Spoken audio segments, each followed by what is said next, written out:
ರಾಕೇಶ್ ಪೂಜಾರಿ ಒಂದು ಒಂದು ಸಾವು ಅರ್ಗಿಸ್ಕೊಳ್ಳೋಕ್ಕಾಗ್ತಾ ಇಲ್ಲ. ಸೊ ನೀವು ಕಂಡಂತೆ ರಾಕೇಶ್ ಪೂಜಾರಿ ಹಿಂಗಿದ್ರು ಅಂತ. ಜಾಲಿ ಮನುಷ್ಯ, ತುಂಬ ಜಾಲಿ ಮನುಷ್ಯ.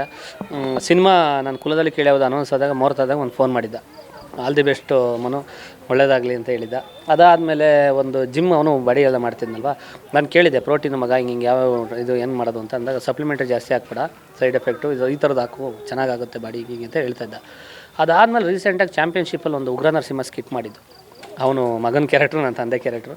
ಪಾಪ ಅದರಲ್ಲಿ ಮಧ್ಯರಾತ್ರಿಲಿ ಏನೋ ಬಂದು ಪ್ರಾಕ್ಟೀಸ್ ಮಾಡಿದ್ದ ಅವನು. ನಾವೆಲ್ಲ 3 ದಿವಸ ಮುಂಚೆ ಹೋಗಿದ್ದು, ಅವನ್ನೆಲ್ಲ ಕಾಂತಾರದಲ್ಲಿ ಶೂಟಿಂಗಲ್ಲಿ ಇದ್ದೀನಿ ಅಂದ್ಬಿಟ್ಟು ಮಧ್ಯರಾತ್ರಿಲಿ ಬಂದು ಹೆಂಗೆ ಪಟ್ಟಂತ ಒಂದೇ ರಾತ್ರಿಗೆ ರೆಡಿಯಾಗಿ ಬೆಳಗ್ಗೆ ಸ್ಕಿಟ್ ಮಾಡ್ದೆ. ಉಗ್ರ ನರಸಿಂಹ ಅಪ್ಪ ಅನ್ನೋದು, ನಾನು ಮಗನೇ ಅನ್ನೋದು, ಅವ್ನು ಬಂದು ಸೊಂಟದ ಮೇಲೆ ಕೂತ್ಕೊಳ್ಳೋದು. ಮನೆ ಸ್ಕಿಟ್ ನೋಡಿ ನನಗೆ ಒಂಥರ ತುಂಬ ಬೇಜಾರಾಗ್ತಾಯಿತ್ತು ಪಾಪ. ಮತ್ತು ಅದಾದಮೇಲೆ ಈಗ ರೀಸೆಂಟಾಗಿ ಒಂದು 15 ದಿನ ಮುಂಚೆ ಕಾಲ್ ಮಾಡಿದ್ದೆ, ರಾಕಿ ನನಗೆ ಟ್ರೈಲರಿಗೆ ಇಲ್ಲ ನಮ್ಮ ಕುಲದಲ್ಲಿ ಕೇಳೋದು ಸಿನಿಮಾಕ್ಕೆ ಇಲ್ಲ ಪ್ರೀಮಿಯರ್ ಶೋಗೆ ಅದಕ್ಕಾರ ರಿಷಬ್ ಶೆಟ್ಟಿ ಸರ್ ಒಂದು ಸತಿ ಕರೆಸ್ಬೇಕು ಅಂದಾಗ ಬಾ ನೀನು ಸೆಟ್ಟಿಗೆ ಮಾತಾಡಿಸ್ತೀನಿ ಅಂತ ಹೇಳಿದ್ದ. ಪಾಪ ಈಗ ಒಂದೇ ಸತಿ ದಿಢೀರ್ ಅಂತ 3 ಗಂಟೆಲಿ ಒಂದು ಫೋನ್ ಬರುತ್ತೆ, ರಾಕೇಶ್ ಇಲ್ಲಣ್ಣ ತಮಾಷೆನ ಸುಳ್ಳು ನಿಜ ಹೇಳ್ರಪ್ಪ ಅಂತ. ಇಲ್ಲ ಸೀರಿಯಸ್ ಆಗಿ 1-2 ನಿಮಿಷ ನನಗೆ ಮಾತೇ ಇಲ್ಲ. ಅಯ್ಯೋ ಪಾಪ ಈಗ 15-20 ದಿವಸ ಮಾತಾಡಿದವನು ಇವತ್ತಿಲ್ಲ ಅಂದರೆ ಮನುಷ್ಯ ಇನ್ನು ಯಾರು ಏನು ಕತೆ ಏನು ನಡೀತಾಯಿದೆ ಅನ್ನೋದೇ ಭಯ ಆಗುತ್ತೆ ನಮಗೆ. ಒಂದು ಕಡೆ ಹೇಳ್ತಿದ್ದಾರೆ ಅತಿಯಾದ ಜಿಮ್ ಆಗಿರ್ಬೋದು ಇದೇ ಎಫೆಕ್ಟ್ ಆಗ್ತಾ ಇರೋದು ಅಂತ. ಸೊ ನಿಮಗೆ ಅನಿಸುತ್ತೆ ಅವರಿಗೆ ಯಾವುದೇ ರಾಕೇಶಿಗೆ ಯಾವುದೇ ಬ್ಯಾಡ್ ಹ್ಯಾಬಿಟ್ಸ್ ಇರಲಿಲ್ಲ ಅಂತೆ.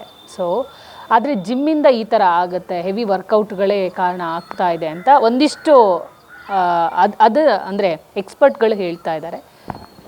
ಏನು ಗೊತ್ತಾ ಮೇಡಮ್, ಇದು ಜಿಮ್ಮು ಬರೀ ನೆಪ. ಈ ಅಕ್ಕಿ ಬಂದು ಮರದ ಮೇಲೆ ಕೂತ್ಕೊಳ್ಳೋದಕ್ಕೂ ಮರ ಬೀಳಂಗಿದ್ರು ಬೀಳಕ್ಕೆ ಅದು ರೆಡಿ ಇರುತ್ತೆ, ಅಕ್ಕಿ ಬಂದು ಅದ್ರ ಮೇಲೆ ಕೂತ್ಕೊಳ್ಳೋದು, ಎರಡು ಒಂದೇ ಅಟ್ ಎ ಟೈಮ್ ಆಗೋದ್ರಿಂದ ಯಾರ ಮೇಲೂ ಹೇಳೋಕ್ಕಾಗಲ್ಲ. ಜಿಮ್ ಮಾಡೋದು ಆರೋಗ್ಯಕ್ಕೆ, ಬೇರೆ ನನಗೆ ಅನಿಸಿದ ಪ್ರಕಾರ ಯಾವುದು ಪರ್ಸೆಂಟೇ ಇಲ್ಲ. ನಮ್ಮೂರಲ್ಲಿ ಒಂದು 2-3 ಜನ ಹಾರ್ಟ್ ಅಟ್ಯಾಕ್ ಆಗಿ ಸತ್ತೋಗೋರು, ಅವ್ರು ಜಿಮ್ಮೇ ಮಾಡಲ್ಲ. ಬೆಳಗ್ಗೆ ಆದರೆ ಬರೀ ಸಿಗರೇಟ್ ಹೊಡ್ಕೊಂಡು ಕೂತ್ಕೋತಾರೆ, ಇಲ್ಲ ಕೆಲವ್ರು ಹ್ಯಾಬಿಟೇ ಇಲ್ಲ, ಹ್ಯಾಬಿಟೇ ಇಲ್ಲ. ನಮ್ಮೂರಲ್ಲಿ ಒಬ್ಬರು ಸಿತ್ತಿರೋದ್ರು ಈಗ 1% ಸಿಗರೇಟು ಬೀಡಿ ಎಣ್ಣೆ ಏನೂ ಕುಡಿಯೋಲ್ಲ. ಬೆಳಗ್ಗೆ ಎದ್ರೆ ವಿಭೂತಿ ಬೆಳ್ಕೊಂಡು ನೀಟಾಗಿ ಹೋಗಿ ಮನೆಗೆ ಬಂದು ಅದು ಸೊಪ್ಪಿನ ಸಾಂಬಾರೇ ಬೇಕು, ಹುಳಿಕಾಳು ಸಾರೇ ಬೇಕು, ಮುದ್ದೆನೇ ಬೇಕು ಅನ್ನೋ ಆ ಡಯಟ್ ಮಾಡ್ತಿದ್ದರು. ಅವರೇ ಹಾರ್ಟ್ ಅಟ್ಯಾಕ್ ಆಗಿ ಸತ್ತೋದ್ರು. ಅದಕ್ಕೇನು ಹೇಳೋದು ನಾವು, ಅವ್ರು ಜಿಮ್ ಮಾಡಿಲ್ಲ ಏನಿಲ್ಲ. ಜಿಮ್ಮು ಬರೀ ಸುಮ್ಮನೆ ನೆಪ ಮೇಡಮ್. ಅದು ಆರೋಗ್ಯ ಒಂದು ಫಿಟ್ ಕಾಣುತ್ತೆ. ನಾನು ಹೋಗ್ತಾಯಿದ್ದೀನಿ ಅಂತ ಹೊಗಳ್ತಾ ಇಲ್ಲ, ಜಿಮ್ಮಿಗೆ ಹೋಗೋರು ಯಾರು ಯಾವುದೇ ಕಾರಣಕ್ಕೂ ಏನೂ ಸಾಯಲ್ಲ. ಇನ್ನೊಂದು ಕಡೆ ಕಾಂತಾರ ಪ್ರೀಕ್ವೆಲ್ ಬರ್ತಾ ಇರೋದ್ರಿಂದ ಅಲ್ಲಿ ಒಂದು ರಾಕೇಶ್ ಸಾವಿಗಿಂತ ಮುಂಚೆ ಒಂದು ಸಾವಾಗಿತ್ತು, ಒಂದು ಸ್ವಲ್ಪ ದಿವಸದಲ್ಲೇ ರಾಕೇಶ್ ಸಾವು. ಎಲ್ಲೋ ಒಂದು ಕಡೆ ಇದು ದೈವದ ಮುನ್ಸೂಚನೆ ಅನ್ನುವಂಥದ್ದು ಮಾತು ಕೇಳಿ ಬರ್ತಾ ಇದೆ. ನಿಮಗೇನು ಅನಿಸುತ್ತೆ?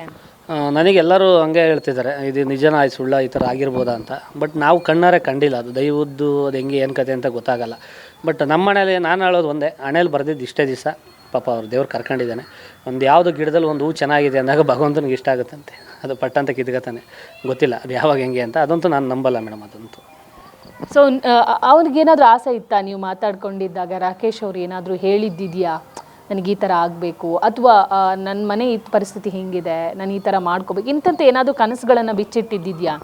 ಇಲ್ಲ ಮೇಡಮ್, ಇದು ನನಗೆ ಜಾಸ್ತಿ ಅವನ ಫ್ಯಾಮಿಲಿ ಜಾಸ್ತಿ ಹೇಳ್ತಿರಲಿಲ್ಲ. ಬಟ್ ಕೆಲವರಿಗೆಲ್ಲ ಹೇಳ್ತಾಯಿದ್ದು, ನಾನು ಪಾಪ ಅವ್ರು ಕ್ಲೋಸ್ ನನಗೂ ಕ್ಲೋಸ್ ಇದ್ದಾನೆ ಜಾಸ್ತಿ. ಆ ಕಡೆ ನಾನು ಈ ಕಡೆ ಸಿನಿಮಾ ಕಡೆ ಬ್ಯುಸಿ ಆದ, ನಾನು ಬರೀ ಫೋನಲ್ಲಿದ್ದೆ ಅಷ್ಟೇ. ಅವ್ನು ಹೇಳ್ತಿದ್ದು ಕಾಂತಾರದಲ್ಲಿ 30 ದಿನ ಡೇಟ್ ಸಿಕ್ಕಿದೆ, ಈ ಸಿನಿಮಾ ರಿಲೀಸರ್ ಖಂಡಿತ ನಂಗೆ ಒಂದು ಒಳ್ಳೆ ಬ್ರೇಕ್ ಆಗುತ್ತೆ, ಕಾಮಿಡಿಯನ್ನಾಗಿ ಹೋಗ್ತೀನಿ ಹಂಗೆ ಹಿಂಗೆ ಅಂತ ಒಂದಿಷ್ಟು ಹೇಳಿದ್ದ. ಅಷ್ಟು ಬಿಟ್ಟರೆ ಇನ್ನೇನು ಪಾಪ ಮಾಡಿಲ್ಲ. ಈಗ ಒಂದು 5-6 ತಿಂಗಳಲ್ಲಿ ಒಂದು ಆಕ್ಸಿಡೆಂಟ್ ಆಗಿತ್ತು ಅವನಿಗೆ, ಮುಖ ಇದಾಯಿತು. ಅವನು ಬೆಡ್ ಮೇಲೆ ಕಾಮಿಡಿ ಮಾಡ್ತಿದ್ದ.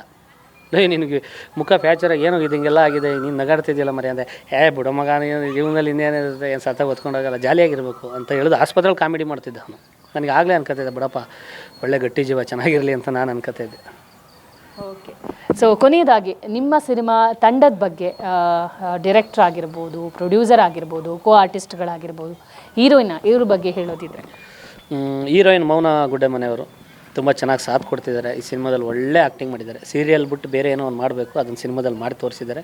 ಇದು ಅವ್ರು ನೋಡೋವಂಥ ಅಭಿಮಾನಿಗಳಿಗೆ ಒಂದು ಸರ್ಪ್ರೈಸ್, ಒಂದು ಕ್ಯಾರೆಕ್ಟ್ರು ಮೌನ ಗುಡ್ಡೆಮನೆಯವರು. ಇನ್ನು ತಬಲಾ ನಾಣಿ ಸರ್ದು ನಂದು ಒಳ್ಳೆ ಕಾಂಬಿನೇಷನ್ನು, ಒಳ್ಳೆ ಕಾಮಿಡಿ, ಸಖತ್ ಎಂಜಾಯ್ ಮಾಡ್ತಾರೆ. ಇನ್ನು ಡ್ರ್ಯಾಗನ್ ಮಂಜು ಸರ್ದು, ಶರತ್ ಲತೇಶ್ವರ್ ಸರು ಮತ್ತು ಸೀನಾಬೈ 3 ಜನ ವಿಲನ್ ಈ ಸಿನಿಮಾದಲ್ಲಿ. ಆ 3 ಜನ ಒಂದು ರಣರಂಗ ಕಾಳಗದಲ್ಲಿ ನಂದು ಒಂದು ಯುದ್ಧ ನಡೆಯುತ್ತೆ, ಒಂದು ಮಜಾ ಕೊಡುತ್ತೆ ಆ ಸಿನಿಮಾದಲ್ಲಿ. ಇನ್ನು ಡೈಲಾಗ್ ರೈಟ್ರು ನಮ್ಮ ವಿಜಯ್ ಸರ್ ಸೂಪರಾಗಿ ಬರೆದಿದ್ದಾರೆ, ವಿಜಯಾನಂದ್ ಅವರು. ಇನ್ನು ಡೈರೆಕ್ಟ್ರ್ ಬಗ್ಗೆ ಮಾತಾಡೋಂಗಿಲ್ಲ, ಅದು 24x7 ಒಂಥರ ಯಾವಾಗಲೂ ವರ್ಕ್ ಮಾಡೋವಂಥ ಒಂದು ಕೆಲಸ ಮಾಡೋವಂಥ ಒಂದು ಇಂಜಿನ್ ಇದ್ದಂಗೆ. ಅದು ತುಂಬ ಚೆನ್ನಾಗಿ ಮಾಡಿದ್ದಾರೆ. ತುಂಬ ವರ್ಕ್ ಇವಾಗಲೂ ಕೂಡ ನೈಟ್ 2 ಗಂಟೆ 3 ಗಂಟೆವರೆಗೂ ಕೆಲಸ ಮಾಡ್ತಾನೆ ಇರ್ತಾರೆ. ಸಿನಿಮಾನ ಪ್ರೀತಿಸ್ತಾರೆ, ಅಷ್ಟು ಪ್ರೀತಿಸ್ತಾರೆ. ನಮಗೆ ಆ ಥರ ನನಗೆ ತುಂಬ ಇಷ್ಟ, ಆ ಥರ ಡೈರೆಕ್ಟ್ರ್ ಕಂಡ್ರೆ ತುಂಬ ಚೆನ್ನಾಗಿ ಮಾಡ್ತಾರೆ. ಮನೋನ್ ಹಿಂಗೆ ತೋರಿಸ್ಬೇಕು, ಹಿಂಗೆ ಮಾಡಬೇಕು, ಈ ಥರ ಫೈಟ್ ಮಾಡಬೇಕು ಅಂತ ಡಿಫ್ರೆಂಟಾಗಿ ಫೈಟ್ ಮಾಡಿಸಿದ್ದಾರೆ. ಇನ್ನು ನಮ್ಮ ನಿರ್ಮಾಪಕರು ಹೇಳಬೇಕು ಅಂದರೆ ನಮ್ಮ ಸಂತೋಷ್ ಸರ್ ಬಗ್ಗೆ ಅಲ್ಟಿಮೇಟ್. ಅದು ಲೈಫಲ್ಲಿ ಅವರು ವಿಷ ಇಲ್ದಿರೋ ಲೈಫಲ್ಲಿ ಏನಾರ ಪ್ರಪಂಚದಲ್ಲಿ ಇತ್ತು ಅಂದರೆ ಅದೊಂದೇ ಜೀವನ ನಾನು ನೋಡಿದ ಮಟ್ಟಿಗೆ. ತುಂಬ ಆನೆಸ್ಟಾಗಿರ್ತಾರೆ, ಬಟ್ ಅವರಿಗೆ ಏನಾರ ಮೋಸ ಗೀಸ ಅಂತ ಗೊತ್ತಾರೆ, ಲೈಫಲ್ಲಿ ಅವ್ರು ಯಾರನ್ನೂ ಮಾತಾಡ್ಸಲ್ಲ. ಚೆನ್ನಾಗಿತ್ತು ಅಂದರೆ ಅವ್ರು ಬೇಕಾದ್ರೆ ಏನು ಬೇಕಾದ್ರೂ ಮಾಡ್ತಾರೆ, ಇದಂತೂ ಸತ್ಯ. ನೋಡಿ ಬೇಕಾದ್ರೆ ಇದನ್ನು ದೇವ್ರದಿಂದ ಭಗವಂತನಿಂದ ಚೆನ್ನಾಗಾಯಿತು ಅಂದರೆ 30% ನಾನೇ ಇದೇ ಈ ವಿಡಿಯೋ ಕಟ್ ಮಾಡಿ ಇಟ್ಕೊಳ್ಳಿ, 100% ಅವ್ರು ಕೊಡ್ತಾರೆ. ಅವ್ರಿಗೆ ನೀವೇನು ಹೇಳೋದೇ ಬೇಡ, ಅವರೇ ಕರೆದು ಕೊಟ್ಟು ಅದನ್ನು ನಿಮಗೆ ಯೋಧರಿಗೆ ಕೊಡ್ತಾರೆ. ಅದೇನು ಅನ್ಕೊಂಡಿದ್ದಾರೆ ಅವತ್ತು ಪ್ರೆಸ್ ಮೀಟಲ್ಲಿ ಹೇಳಿದರು, ಅದನ್ನು 30% ಕೊಟ್ಟೇ ಕೊಡ್ತಾರೆ. ಅವ್ರು ಹೇಳಿದ ಮತ್ತೆ ಯಾವುದೇ ಕಾರಣಕ್ಕೂ ಮಿಸ್ ಮಾಡಲ್ಲ. ಇನ್ನು ನಮ್ಮ ಯೋಗರಾಜ್ ಭಟ್ರು ಸರ್ ಬಗ್ಗೆ ಹೇಳಿದ್ದಾರೆ, ಅವರು ಗಾಡ್ ಫಾದರ್. ಅವರೇ ನಮಗೆ ಈ ಸ್ಟೋರಿ ಆಗಿರ್ಬೋದು ಪ್ರತಿಯೊಂದು ಹಿಂಗೆ ತೋರಿಸಿ ಅಂತ ಮನು ಈ ಥರದೊಂದು ಕತೆ ಮಾಡಿಕೊಟ್ಟಿದ್ದು ಅವರೇ. ಜಡ್ಜ್ ಆಗಿದ್ದವರು ಇವತ್ತು ನಮಗೆ ಬ್ಯಾನರ್ ಕೊಟ್ಟು ಕತೆ ಕೊಟ್ಟು ಅದ್ರ ಜೊತೆ ಗೆಸ್ಟ್ ಅಪಿರಿಯನ್ಸಾಗಿ ಸಿನಿಮಾದಲ್ಲೂ ಕೂಡ ಕ್ಯಾರೆಕ್ಟರ್ ಮಾಡಿದ್ದಾರೆ ಅಂದರೆ ಅದು ನನ್ನ ಪುಣ್ಯ. Okay okay, all the best. Thank you.